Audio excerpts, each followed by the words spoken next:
नमस्कार, आप देख रहे हैं उत्तर प्रदेश टाइम्स और मैं हूं आपके साथ ज्योति मिश्रा।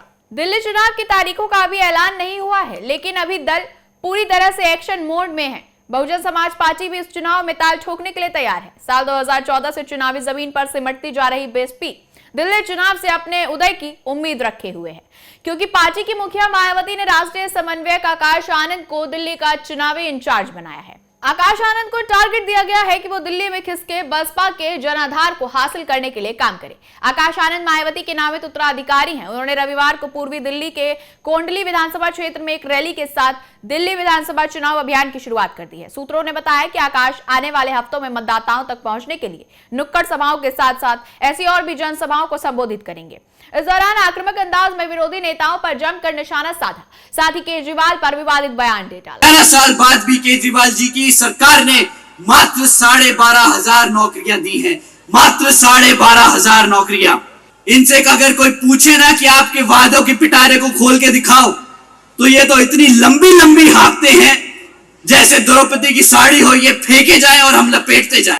बसपा ने सभी 70 सीटों पर चुनाव लड़ने का फैसला किया है और उम्मीदवारों के चयन की प्रक्रिया शुरू कर दी है। बसपा के एक नेता ने बताया कि कई सीटों के लिए नामों का पैनल पहले ही पार्टी के राष्ट्रीय अध्यक्ष को भेजा जा चुका है, जो आकाश से सलाह मशवरा करने के बाद उम्मीदवारों की घोषणा करेंगे। ज्यादा जीतने लायक और बेहतर उम्मीदवार मिलने के बाद कुछ सीटों पर नामों के पैनल में संशोधन किया जा रहा है। बसपा के सूत्र बताते हैं कि मायावती ने दिल्ली के 70 विधानसभा सीटों को 5 जोन में बांटा हुआ है और 10 वरिष्ठ नेताओं को जोनल कोऑर्डिनेटर के तौर पर तैनात किया है।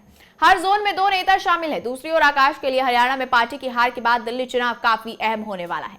वे हरियाणा में भी पार्टी का चुनाव प्रभार संभाल रहे थे। हालांकि उस समय पार्टी के नेताओं ने बताया कि वो हरियाणा में अपना वोट शेयर बढ़ाने में कामयाब रहे।